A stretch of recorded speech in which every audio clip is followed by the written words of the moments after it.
Hello and welcome back to Realms Explorer. Today, I am doing a little side quest of mine. I am by profession a doctor. So it's not weird that, one day I was just wondering about the many different healing methods that exist in our world today. And all of a sudden, my mind got stuck on acupuncture. How does something like acupuncture even get invented? I mean, when I think about medicine, whether herbal, Western, or even those that use stones, etc., etc., I can sort of form a logical argument. Our ancestors might have picked up these herbs from around them that they already used for different purposes. They might have also been trying new herbs or stuff when they came across them, or in situations where their usual go-to stuff wasn't available. They might have experimented with different things, and this, after several generations of refinement, led to better and better medical capabilities. Very much like how we develop tools, societal rules, or anything really. But how does someone go about inventing something like sticking needles into your body? After some thought, I sort of guessed it might have to do with the fact that we sometimes use pain to mask some other pain. Haven't we all had situations where we pinched ourselves, or put pressure on, or did something else painful to a part that's already paining to get at least some sort of temporary relief? With that logic in mind, I started investigating the why, how, and when. This was especially important because, unlike a few other fraudulent medical practices, acupuncture actually works for some issues. Western medicine even recommends acupuncture in a select few cases. Now, I present the details of my exploration. Before there were complex acupuncture charts, there was basic human instinct.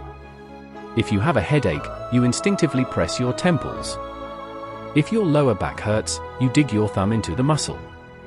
In traditional Chinese medicine, these are called ashi points, which translates roughly to, "Ah yes, that's the spot." Ancient people discovered that putting intense, localized pressure on these tender spots brought relief. Eventually, they upgraded from rubbing with fingers to pressing with smooth, heated stones, called bien stones. And later, to sharp bone fragments, bamboo slivers, or iron needles. One of the most compelling historical theories involves ancient warfare. Soldiers would frequently return from battle with arrow wounds or spear punctures.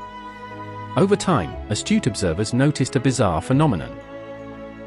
A soldier who had been suffering from chronic shoulder pain or stomach issues suddenly found those ailments cured after being pierced by an arrow in an entirely different part of his body, like the lower leg. These strange, accidental cross-connections led healers to realize that sticking something into point A could fix a problem at point B. As healers recorded these cross-connections over generations, they noticed patterns. Puncturing a spot on the ankle consistently helped an eye issue. A spot on the hand relieved a toothache. Because they didn't have the tools to see microscopic nerves, blood vessels, or endocrine systems, they explained these connections using the prevailing science and philosophy of their era, that is microcosm mirroring. They believed the human body was a miniature version of the universe. Just as rivers carved paths across the earth, energy channels, or meridians, must flow through the body. My friends who read those Chinese cultivation novels will have a very good idea of what I'm talking about here. As seen in traditional charts, they meticulously mapped these lines across the body, connecting internal organs to external points. Poking a needle into a specific point was thought to clear a dam in the river, allowing life force, qi, to flow smoothly again.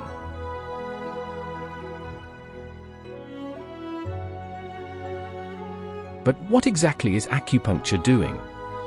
How does it work? Locally, this is how it works. The tiny injury triggers the brain to release endorphins, our natural, morphine-like painkillers. And yes, you guessed it right, one is named after the other. The needles also stimulate specific nerves that send signals to the spinal cord and brain, effectively jamming the signal of the original chronic pain you were feeling. The tiny puncture forces blood flow and immune resources to rush to that specific area, accelerating tissue healing. But, of course, this isn't the whole story. We've also seen how acupuncture helps a problem at point B when applied at point A. And this is not just a claim, because this was originally an observation made during war times, when soldiers got wounded with puncture wounds. Acupuncture wasn't a thing yet, so nobody had the incentive to claim dubious effects. So, how does this work? Modern neuroscience actually has a concrete, mapped-out explanation for this. It boils down to shared electrical plumbing in your spinal cord. When your body is developing in the womb, your nervous system maps out paths. Nerves from your skin and nerves from your internal organs travel back to the exact same switchboards along the spinal cord. Because they plug into the same spinal switchboard segment, they can influence one another. Take an ulcer for example. An ulcer causes chronic, low-level inflammation in the stomach. This sends a constant stream of distress signals to a specific segment of the spinal cord. This overactivation puts the local nerves into a hypersensitive, stressed-out loop. If you insert a needle into a patch of skin that feeds into that exact same spinal segment, even if that skin is far away on your limb, you send a massive, sharp electrical signal to the same switchboard.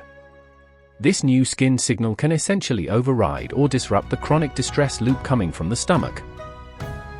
It forces the spinal cord to release inhibitory neurotransmitters, calming down the overactive autonomic nerves that dictate stomach acid production and blood flow. There is a related, well-known concept in medicine, called referred pain.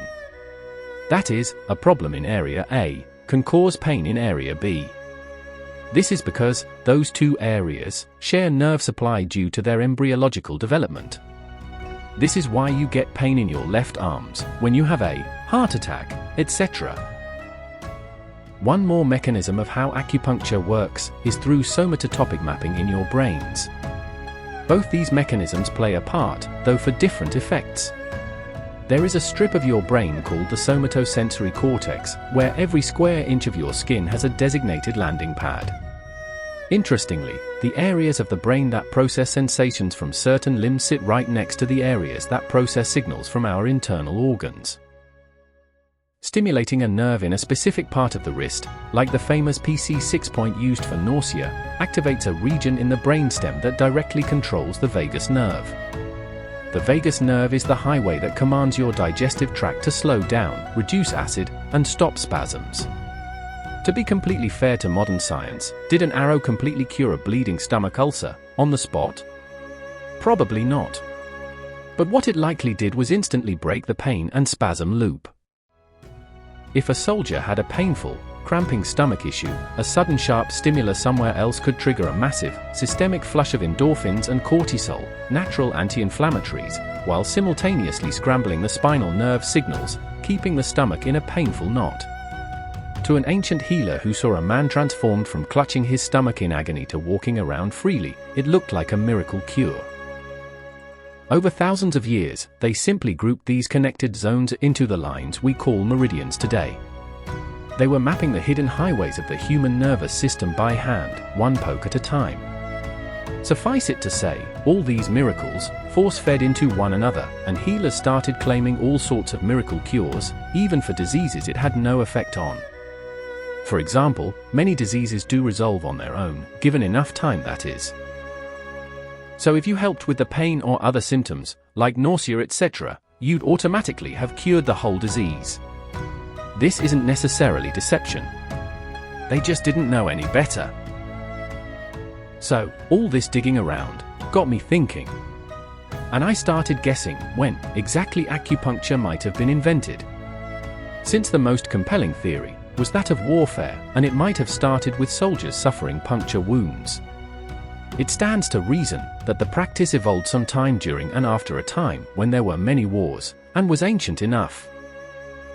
So, that left me with the Warring States period, that is 476 to 221 BCE, the bloodiest part of Chinese history, when millions died and there were wars every day, for a few centuries. I estimated that it might have evolved sometime in the future close to this period. So, I guessed it might have been during the Qin period, under Qin Shi Huangdi. But I was slightly off the mark, because there was one more factor to consider: the development of appropriate metal smithing skills. This only happened during the Han period, around 100 BCE.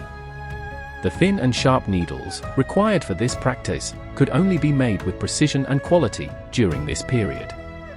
Before this, the tools used often caused ragged cuts, infections, etc. The thin and smooth needles could be effectively sterilized too, which boosted this practice, and it evolved to its present state from then on. This is how beautiful the correlations are. One theory strengthens the other. This is exactly the kind of guessing, theorizing, and fumbling, then finally arriving at the answer, and seeing how it all fits beautifully together, that excites me when exploring history. Thank you for listening, and hope you enjoyed this side quest.